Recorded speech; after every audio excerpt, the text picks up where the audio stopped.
Hey everybody, Greg Laurie here. You're listening to the Greg Laurie podcast, and my objective is to deliver, hopefully, compelling practical insights in faith, culture, and current events from a biblical perspective. To find out more about our ministry, just go to our website, harvest.org. So thanks for joining me for this podcast.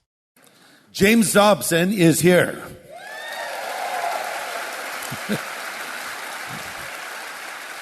To say that Dr. James Dobson is one of the most influential leaders in the world of evangelicalism is an understatement.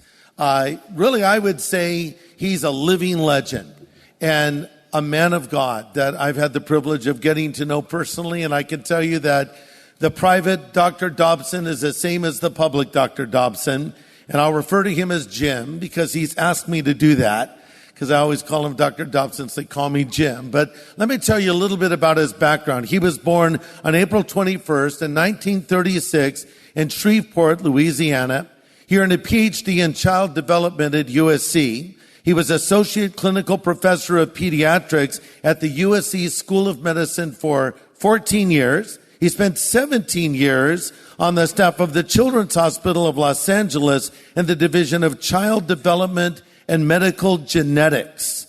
And then he has also served on multiple government advisory panels and testified at government hearings as well.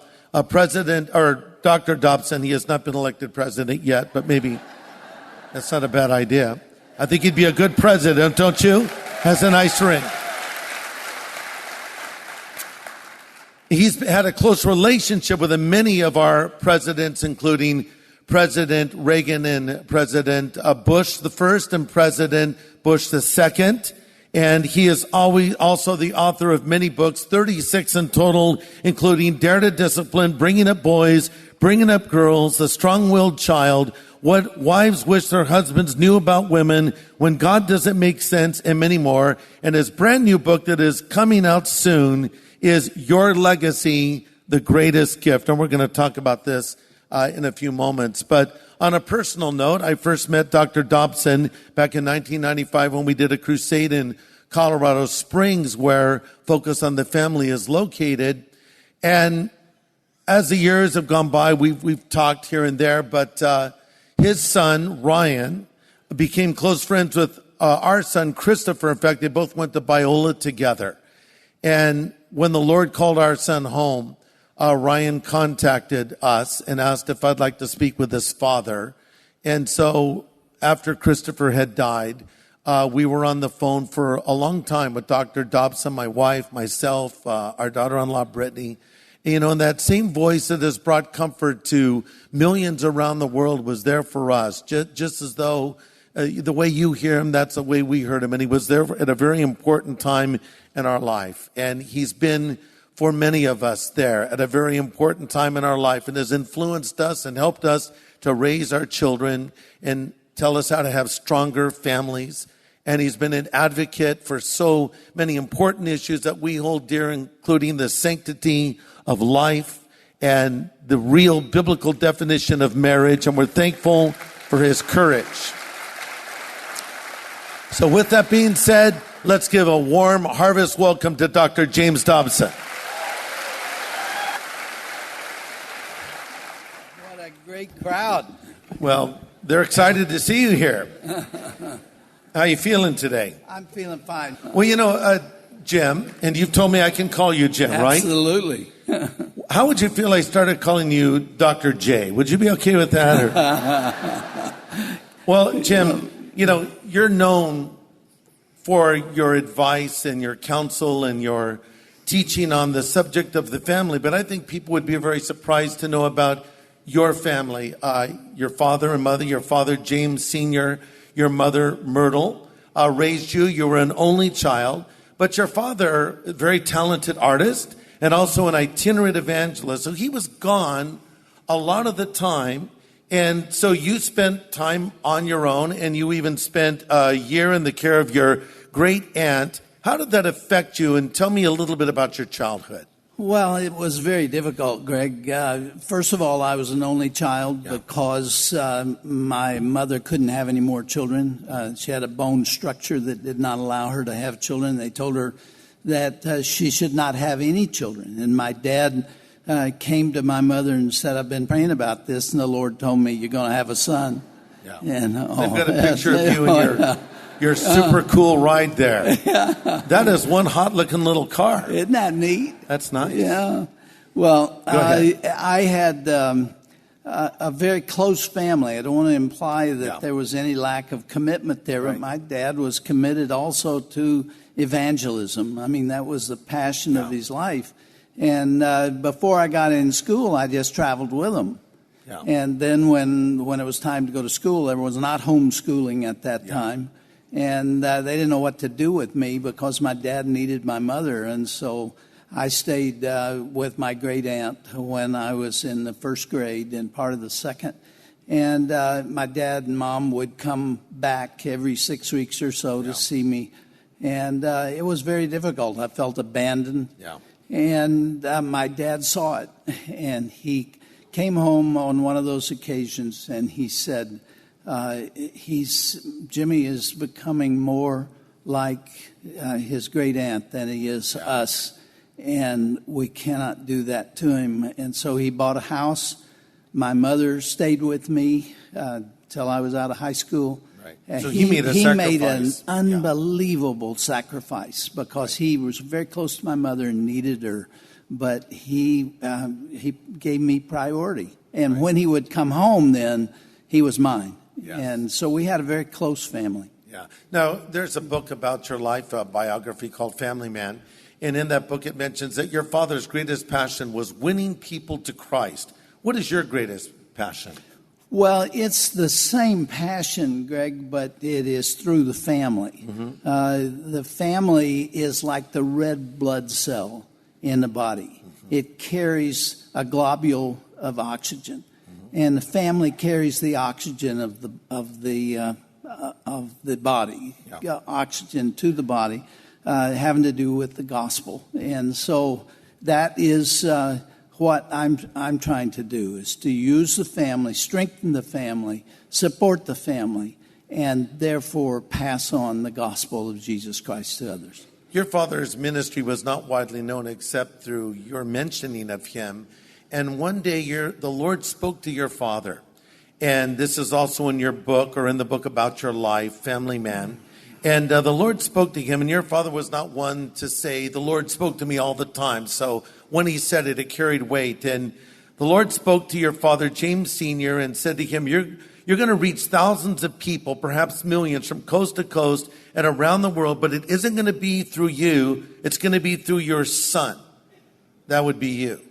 Yeah. And so you heard that later in life, didn't you? That was one of the most dramatic events in my life. My father was a praying man. Yeah. He prayed sometimes 3 and 4 hours a day. Wow. I mean, he was known in his town as the man who had no leather on the toes of his shoes because he spent so much time on his knees. He wore out the toes before he did the soles. And he was such a good, godly man.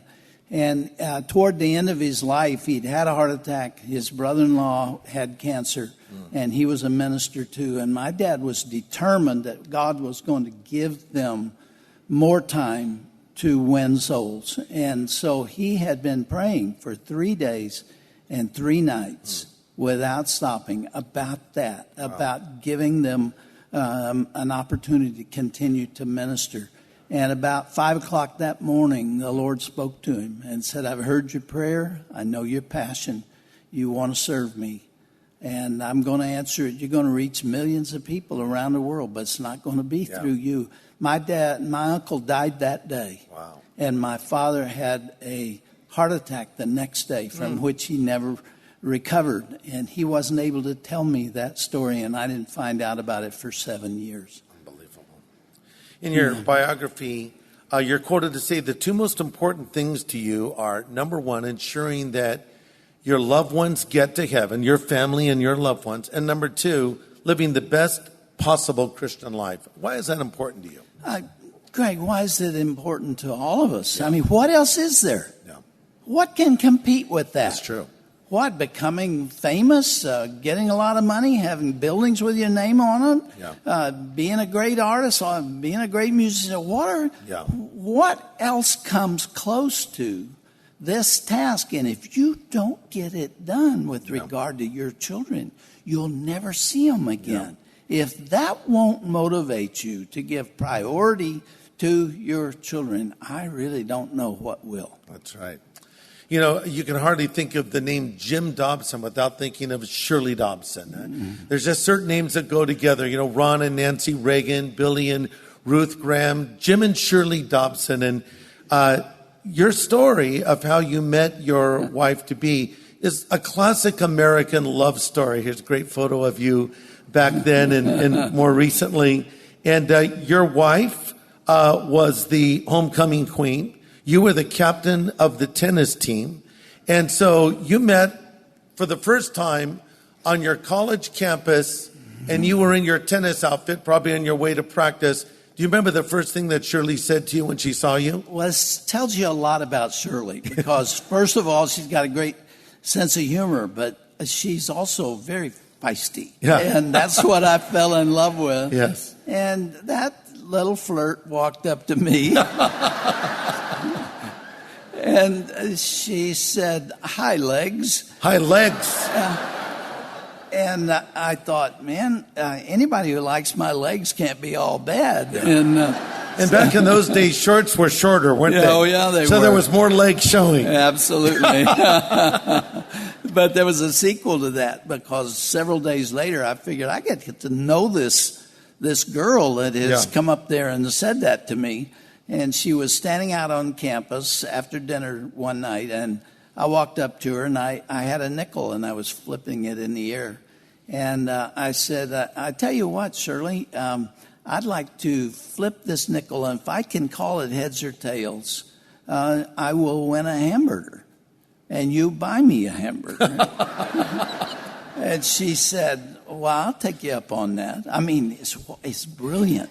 Brilliant. I win both ways. That's true. I get a hamburger or I get a date or both. That's right. Win-win. So I flipped it and I won. And she said, oh, no, you're going double or nothing. So I went double or nothing. I won again. Yeah. And I had two hamburgers, things that go in the right direction. Yeah. And I flipped it again. I won again. I won 32 hamburgers. Stand up nice. There. She's been frying them ever since. You know, Shirley, her maiden name was Dear. Didn't you write a poem for her? Well, when she was running for homecoming queen, I had graduated by then, and she asked me to come back and be her campaign manager. And so I thought, how can I draw attention to this? So there was a little path on campus where everybody had to go. At one time or another, everybody went by that moment, that place. And so I made a poster and I wrote a poem. And it said, 100 years ago today, a wilderness was here. A man with powder in his gun went forth to hunt a deer. But now that things have changed somewhat, a school has been erected, and a deer with powder on her nose goes forth to be elected. Very good. She won. She won. She won. She won because of me. Yeah, because of you. Did, yeah. Now, Jim, Shirley had a rough childhood. Her parents divorced. She was raised in I think her father was an alcoholic. And so when you were going out together, before you were married, you made a commitment to her. You said, I want you to know. Well, you tell me what you said instead of me reading. What did you say to Shirley? People here who have experienced alcoholism in the family know there's shame associated with that. You don't want anybody to know it. Yeah. And so everybody hides it. And Shirley felt that way. They lived in very squalid circumstances, tiny little shotgun house, and her mother had to work in a cannery in the middle of the night to support Shirley and her brother. So It was not easy, and it's amazing that Shirley got on her knees at 6, 7, 8, 9 years of age and prayed for her future husband. She was praying for me. She didn't know me, and we didn't meet till we were in college. But that little kid was talking to the Lord. She had nothing to give him. She didn't have any money. She had no influence. She had nothing. But he heard her and answered her prayer. So we went together for 3 or 4 months through a summer before I knew that she had had a tough childhood. She had not shared it with me. She's afraid to tell me. Yeah. And one night she said to me, I've really got something that you need to know. And she told me about her childhood. And rather than leaving her, my response was, Shirley, my purpose, if we are to live together and marry and be together the rest of our lives, this came a little later, that I want to make up to you for what you've lost and for what you experienced. Yeah. And that's been sort of a goal of my life, to take care of her and to love her. Is that something that every Christian husband should do, do you think? That's great. I think that's one of the roles that God has given to men. It is, in fact, there are 5 elements to it. There is respect. A woman deserves respect, not only the husband for his wife, but for women. Yeah. And to protect. Yes. I wanted to protect Shirley from this pain. And to provide for. Right. And to provide leadership for. I believe that's a godly role. That's right. And to then provide leadership for the rest of the family. I think that is what God calls us to do. Yeah. And if you think about it, when you have a boy and you're trying to train him to be a godly man, you start with those. You say, first of all, you take a girl out for a date. You pay that bill. Yeah. This is your responsibility. Right. Yeah, right, ladies? Is this Yes. I thought there would be a standing ovation. It's early still. Disappointed. Yeah. And this may surprise you, too. Your job is to protect her, to get her home safely. Yeah. And as a symbol of that, I think the guy should walk on the street side when he is with her. I like it's that. a way of saying, I am responsible for you. And then, of course, to live a moral and godly life before her, and to serve her in servant leadership. Right. That if you want to teach a boy to be a man, that's where you start with those responsibilities. Well, this passion that you have for the family that started with your own marriage has continued on. Now, you were over there at USC in the School of Medicine, and you had a very productive career and actually started your ministry a bit later in life, didn't you? Because you felt directed, obviously, by the Lord to make this the focus of your life and ministry. Do you remember the name of Dr. Clyde Naramore? Of course. He had a great influence on me. Yeah. And he gave a speech one time and said, if there are promising students out there who would like to go into this field, I will meet with them. Right. And my aunt heard it and told me about it. I went to meet with him. I spent an afternoon with him, and he laid my life out for me. And he said, you're going to need a PhD. And if you do that, don't get married too soon. And he gave me very specific advice, and that's what I did. And that's why I came into my professional life a little bit later. But you got married a little sooner than he told you to, though, right? Or no, I was pretty much on target. I followed those rules. You know, the Lord was in that. I just looked back on it. Of course, my mom and dad were praying for me. Yeah. The night that I went over to SC to matriculate and register, I was scared because you're always scared when there was 30,000 students there. And I was standing in this long line waiting to register. And a man that had gone to my college, he was 2 years older than me, had already gotten his PhD and was a professor there. Wow. And he came over to me and he said, now, you know, I not only know you, but I believe in you, and come on up to my office. Took me out of line, up to the office, and said, I will be your advisor. We're going to do this thing together. Wow. I never had any disrespect for my Christian faith at USC. Wow. And he told me every class to take. I mean, it's just amazing what happened there. Yeah. Now, you went on to found Focus on the Family in 1977. Your radio broadcast was heard on over 7,000 stations worldwide, heard by more than 220 million people in 164 countries. Since then, you've gone on to found your ministry, Family Talk Now. And so your father's word about you influencing many really turned out to be true, didn't it? It really did. And I told you I didn't know about it until 7 years later. Yeah. I was on the gambling commission at that time. Yeah. It was the hardest, most difficult, most nasty, terrible assignment I've ever had. 18 months of seeing stuff that's just, I mean, people think of pornography as being airbrushed nudity and so on. I mean, it is wretched stuff. It was then, it's worse today. Yeah. And I was running Focus on the Family, and I was advising President Reagan and the others, and I got tired.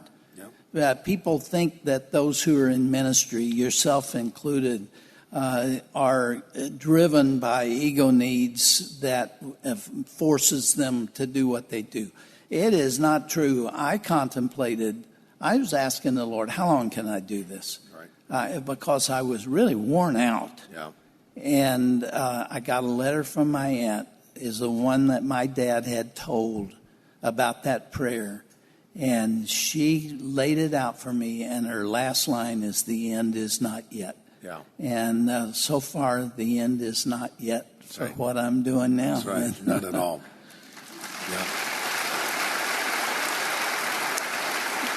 Greg, I left USC. Yeah. That was a plum of a position. I was doing what I loved, what I was trained for. I was doing research, and I think we were accomplishing a lot. Mm-hmm. I was director of a national study in 15 major medical centers of a disorder called phenylketonuria. And I could have enjoyed staying there, but I saw the family unraveling. I don't want to sound like Father Time here, but I saw where we are today. Yeah. I recognized what abortion was going to mean, and what the assault on the definition of marriage was going to be, and what the attack on righteousness was going to be. And I just felt the Lord put his hand in my back and say, you need to do what you can. And so I walked out of there and started this little 2-room office. I didn't know where it was going or what would happen, but that was a major turning point for me. You know, it's been said that a family can survive without a nation, but the nation cannot survive without the family. The family is so important to you. It's so important to our country. Just very quickly, define what the family is. We hear that word a lot. What is the family?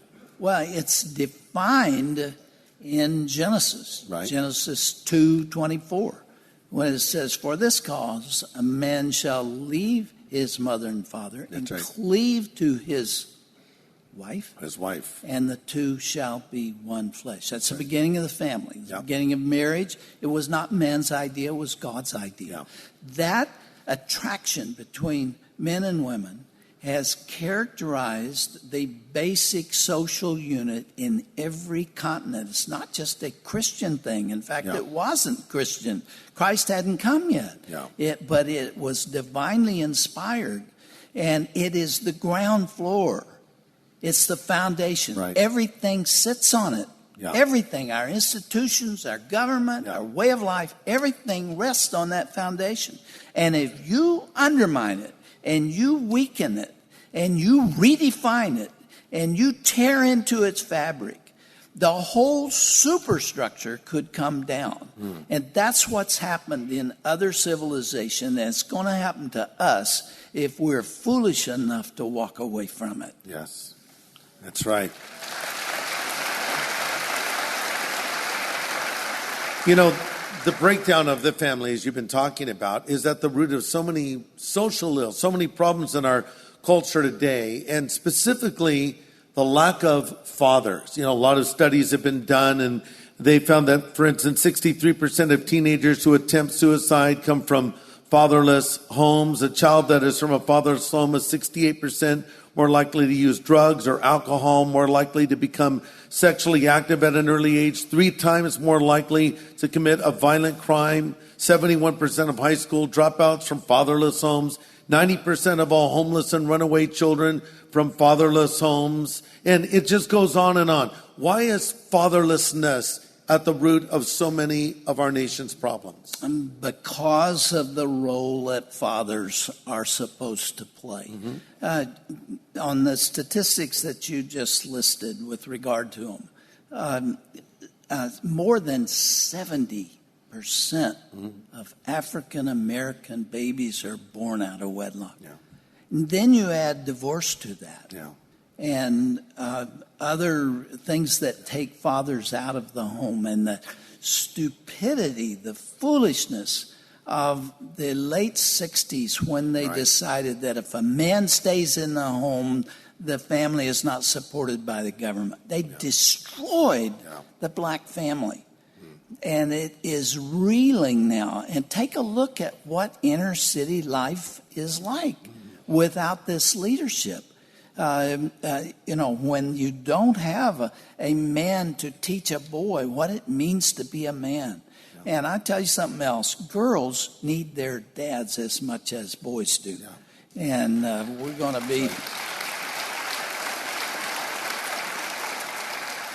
be talking about this tonight. I want to talk about what it means to teach a boy what it means to be a boy. He doesn't know when he's born. That's not something that's automatic. It has to be taught. And if you have a single mother and the husband's gone and his influence is not there, you got to find a substitute for him. Because a woman is not equipped to teach a boy how to be a man. That has to come from a man. That's right. And so when that is torn down, then the consequences throughout the culture are really terrible. You wrote a book, What Wives Wish Their Husbands Knew About Women. What are some of the things husbands need to know about women? How much time do you have? Oh, my. Give us maybe 3 points. Well, let me give you one. All right, one's good. One, okay. If men are together and they are talking and discussing what they care about, they talk about their work. They talk about what they've accomplished. Well, you know, we're building this new complex here, and we have invested this, and they talk about those things because that's how men develop self-worth. Is that they've done something with their lives. I'm that way. You're that way. I think men are that way. Women, by contrast, draw their self-worth from relationships, from romantic love, from being loved and being cared for. And that's something that men frequently don't know about women. Well, why is she complaining? I know I'm working long hours, but I'm doing it for her. Well, take another look, brother, because she needs something else from you. She needs your love, your attention, your time. So I talked about that in What Wives Wish Their Husbands Knew About Women. By the way, I just released that book. It's a long time ago. I just released it. And I was going to speak on it. I had a bunch of pastors there. And the guy who introduced me came to the microphone and said that I was the author of the brand new book, What Wives Wish Their Husbands Knew About Other Women. that wasn't what I had in mind. So. That might be that book might sell, though,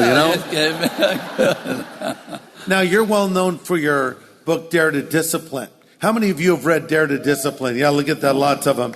In fact, there's a boy who was in college who wrote you a poem once, and in his poem he said, "Roses are red, violets are blue. When I was a kid, I got spanked because of you." And I was that boy. No, I'm not kidding. I'm a little too old for that. There's a whole generation that would like to catch me in a blind alley somewhere.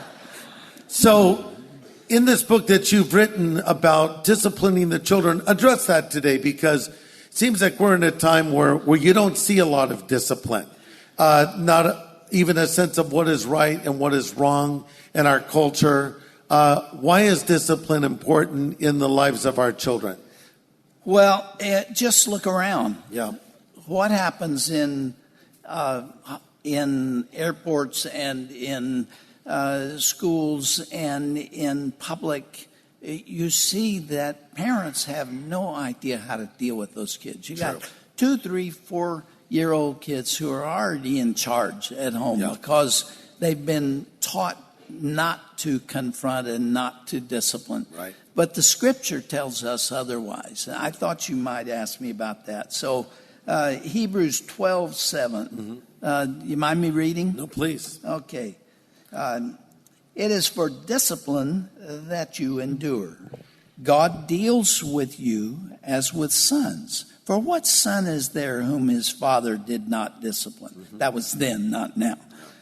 But if you are without discipline, of which all have become partakers, then you are illegitimate children and not sons. There's 3 more verses there that describe the need for discipline. Yeah. A child feels like he doesn't belong if he challenges the authority at the home and nobody has the courage to confront him or to lead him. He's got sense enough to know that's not right.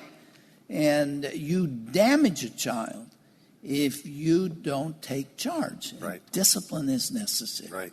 I was raised without a father. My mom was an alcoholic.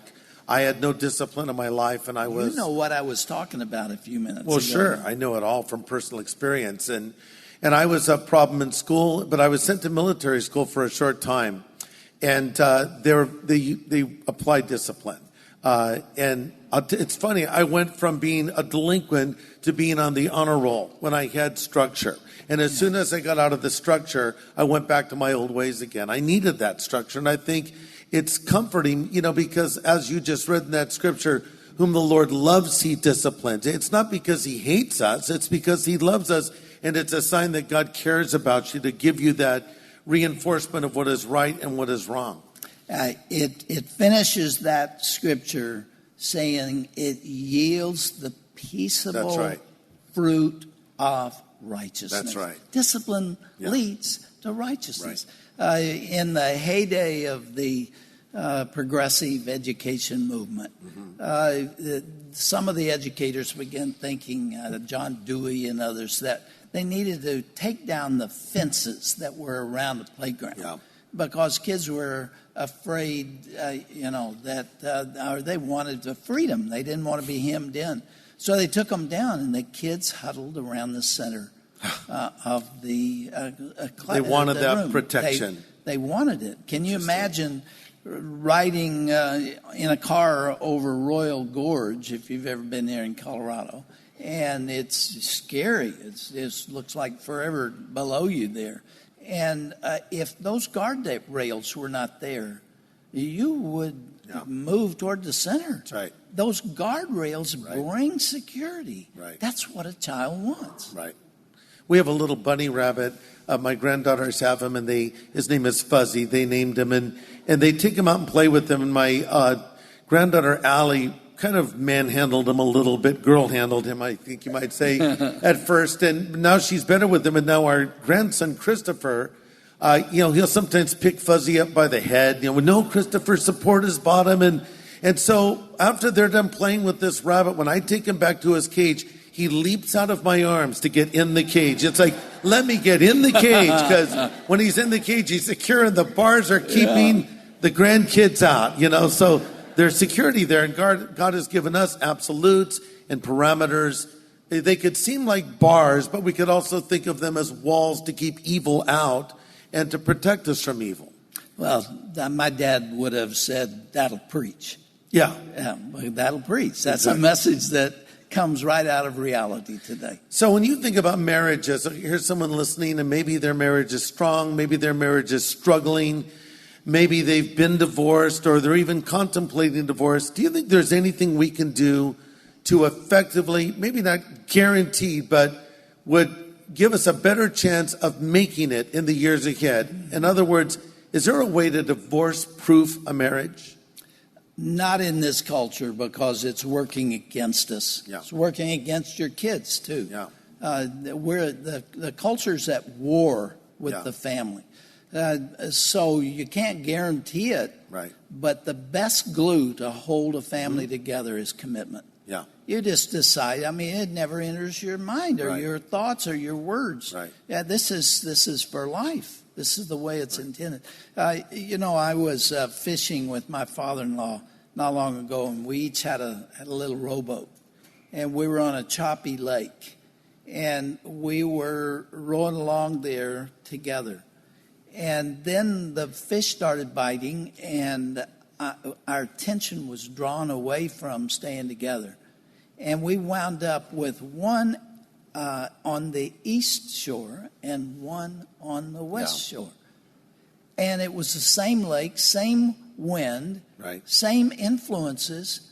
But when we quit rowing, we drifted apart. Yeah. And marriage is like that. Yeah. How do you stay together? Right. You row like crazy. Yes. And don't stop. That's good advice. Greg, that'll preach. That'll preach, yes. So here's a single mother wrote this question, and I'm a single mother too. I'm trying to raise my children in the way of the Lord. What advice would you give me? Single mom, 2 kids, Well, no dad. I addressed it a little earlier. You find a substitute. Yeah. You've got to have a man that's involved there. Yeah. And in this day and age, you have to be really careful because of the exploitation, sexual exploitation of children. But a coach, an uncle, a grandfather, a youth pastor, a neighbor, a youth pastor. Sure. Yeah, and all those on occasions have done the unthinkable. Right. So you have to keep a real close eye on it. But you need somebody, go to a good high school with a straight A student and rent a teenager for, a period of time. Right. To show a boy how to throw a ball and That's right. how to be a boy. When I was being raised, my mom was gone most of the time, so I would go out and get my own food every night at the restaurant. And I always ordered the same thing, a hamburger, french fries, and a vanilla malt. And all my friends envied me because I didn't have to go home at night and eat dinner. I could eat what I wanted, when I wanted. Hamburger, fries, vanilla malt. After doing that for about 6 months, I got tired of it and started going over to my friend's house where there was a mom and a dad and sat down for a family meal because I wanted that structure. So maybe you don't have that structure, but maybe there's another place where that structure can be because it could be modeled for them to see what a family should be, and even better, what a Christian family should be. The other side of that is that the family that has it together, not perfect, but is really making it work, needs to bring those kids in. That's it. Because they've never seen it. Shirley, when her family was all torn up, was invited by church people over to the house of friends, and was shocked to find out that after breakfast on the Saturday morning that the father came and prayed with everybody. She had never seen that happen before. It made an impact on her. She said, I want that. Yes. And we need to also do some teaching when we have an opportunity to tell others about him. That's right. So you've been a friend of presidents. President Reagan, President H.W. Bush, President George W. Bush. Tell us a little bit about President Reagan and what it was like to get to know him and spend time in the Oval Office. What's it like to walk for the first time into the Oval Office? it's awe-inspiring because you just think of Lincoln and Roosevelt and all the people who lived and worked in that place. And it's dangerous, too, because your eyes spin. And, you know, it was Chuck Colson who said that the lions of the waiting room become the lambs of the Oval Office once you get in the presence of power. And you have to be aware that that's happening to you because you can be corrupted very easily. Thankfully, the people I was working with were not there to do that. Ronald Reagan was a great man. I mean, he was a great man.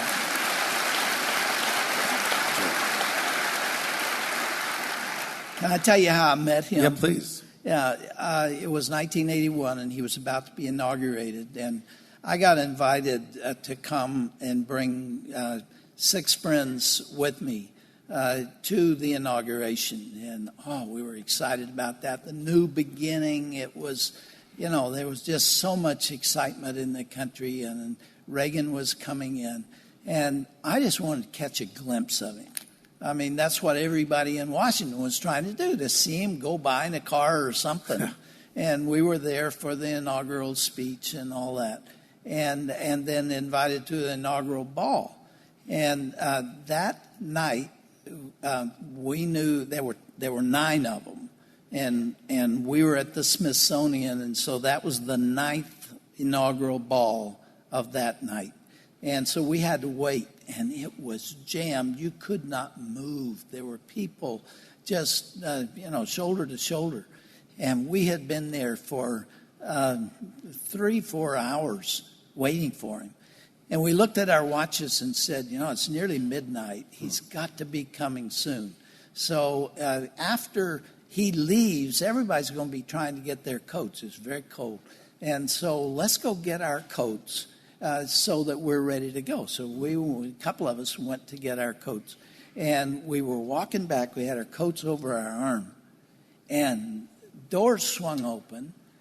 And Secret Service men who looked very much, I'm 6'2", and my friend was 6'5", and we had on tuxes. We looked like them. And they came in and ran into a stairwell. I looked at my friend. He looked at me. I said, why not? We ran with him.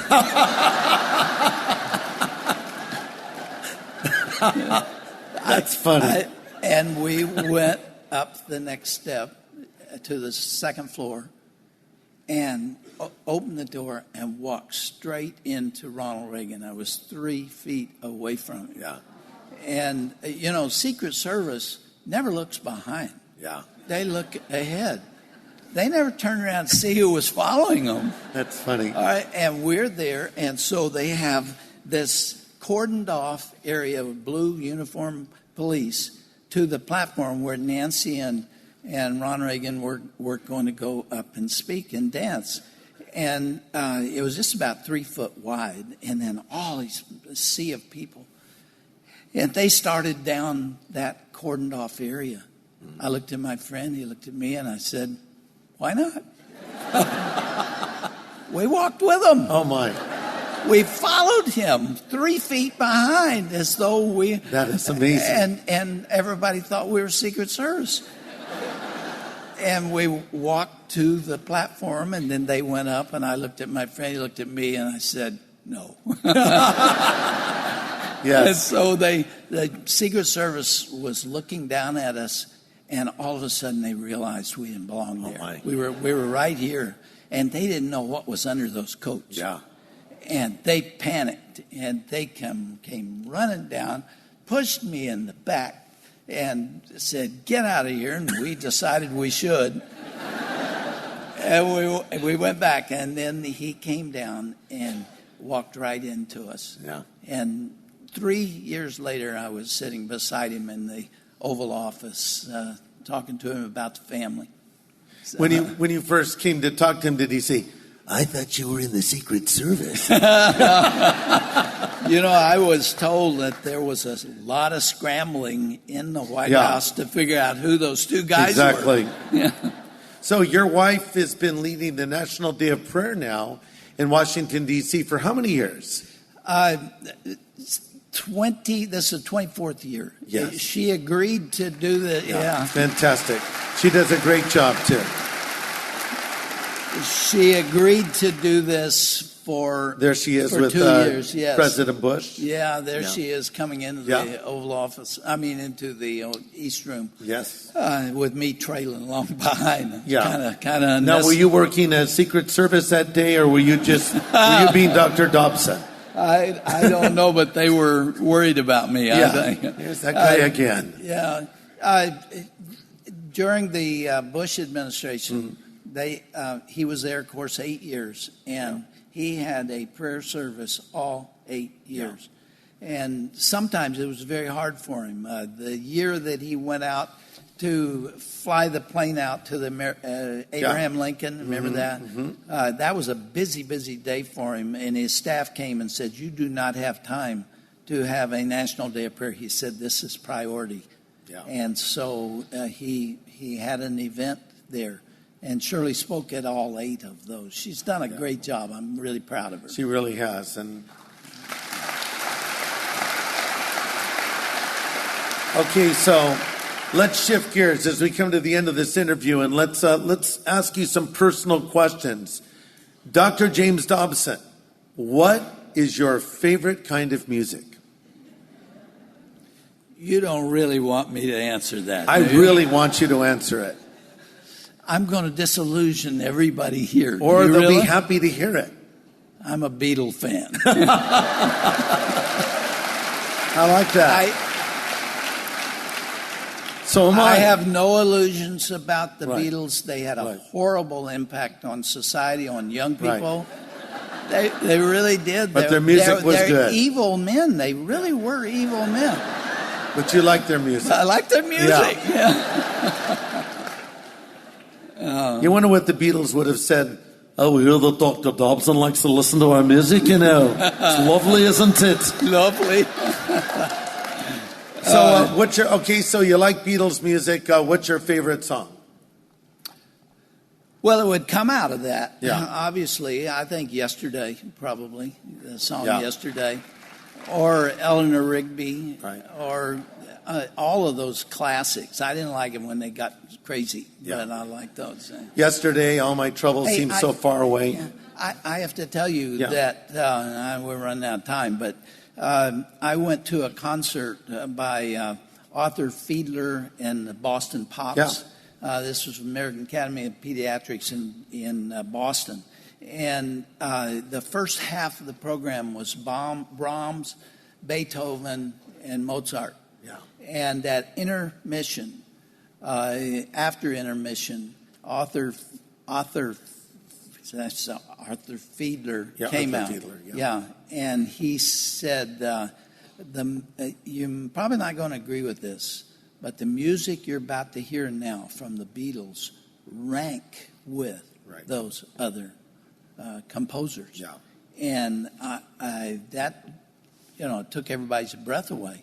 It was not about the words or lyrics. It was about the music. And he said that it is really classic and unlike anything else anybody has done. I remember when I came to your radio program a while back in Colorado Springs, I sat at lunch with you and your wife, Shirley, and then Danae, your daughter, and Ryan, your son.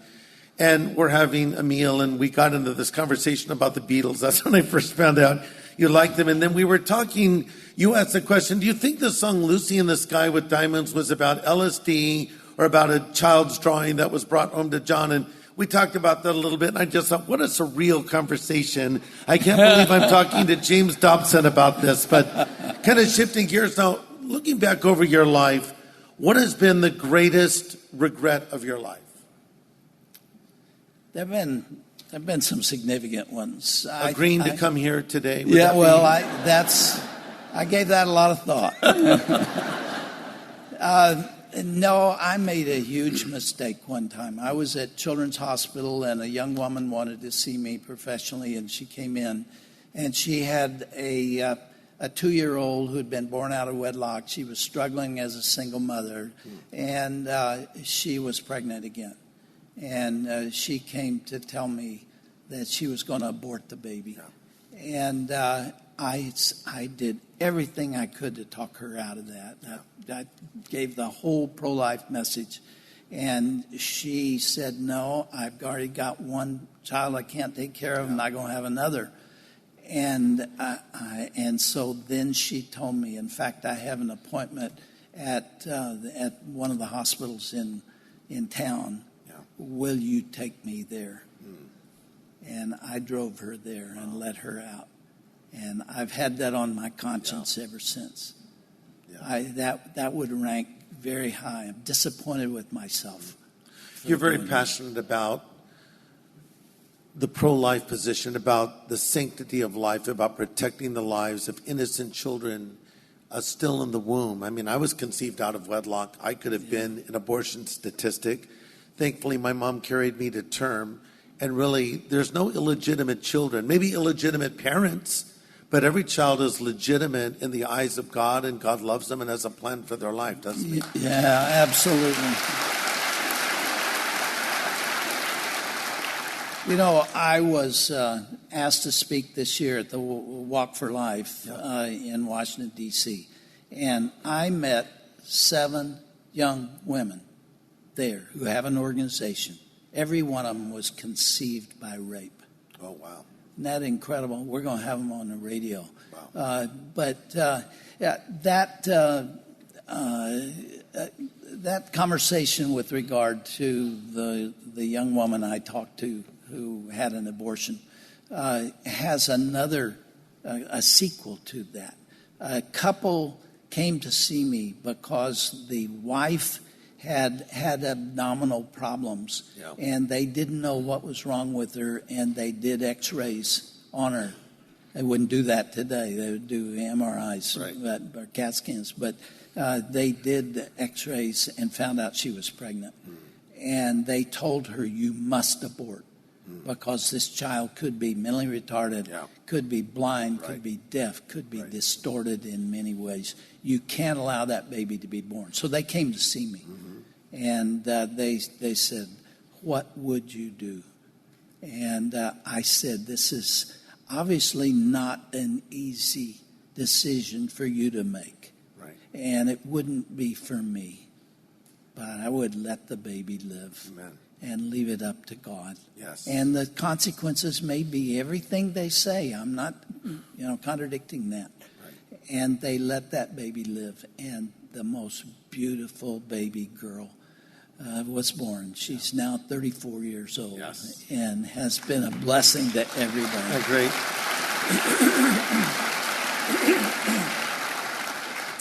Tim Tebow's mother was told to abort her child because she would die if she gave birth to him, and she decided to give birth. And of course, he's a strapping young man, a great quarterback, and even better than that, a committed follower of Jesus Christ. So you never know. Just, do what is right, and let God be God. Let God be God. Yeah. Well, we're really at the end of our time, so I'm going to ask you just a few little quick questions. Maybe you could give me short answers, if you wouldn't mind. You say quick or trick? Maybe a little of both. Maybe a little of both. What makes you angry? What makes me angry is when I see the media and the culture trying to twist and warp the minds of children who are too young to know better. Yes. I agree. What makes you laugh? What do you laugh at? Shirley makes me laugh. She's got a great sense of humor. We laugh a lot. What's your favorite color, Dr. James Dobson? Oh, that's a consequential question. Yes. Yeah, blue. There it is. We got blue right behind you. Yes. And if you were going to give one last talk, you knew that you could only speak one last time, what would you talk about? I would talk about the theme of that book, which is winning your children to Christ. I've written 35 books or so, and all of them point toward this one way or the other. That's the capstone of my professional life. If you could ask God one question, what would it be? Why? Mm-hmm. Why what? Yeah, why indeed? There's so many questions you can't answer. That's right. Jesus asked it. Yeah. Jesus asked. That ought to bring comfort to those who say, why would you do this to me? Jesus asked the same question. My God, why have you forsaken me? And why is such a relevant question? Right. Because God never answers it. Right. He will not be accountable to man. Years ago,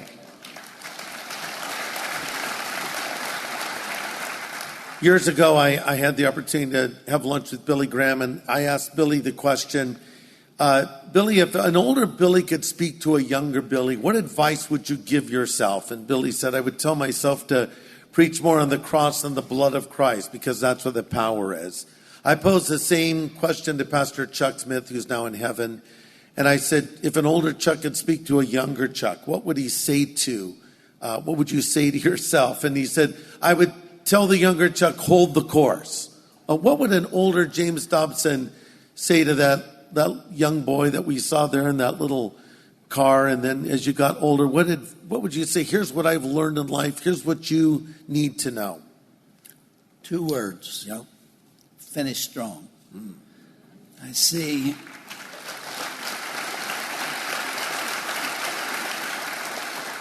We see the patriarchs of the Bible, Samson, Solomon, Yes. David, so many of them, Hezekiah, Yeah. who lived a godly life. Yeah, it's true. And then fell. That's right. And I realize it could still happen to me. Finish strong. Yes. It's so true.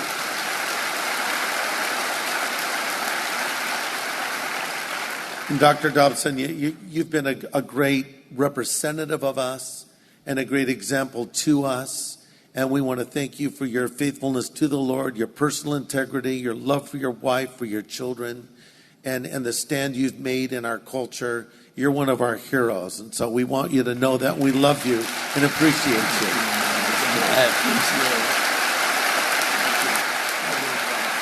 Dr. James Dobson.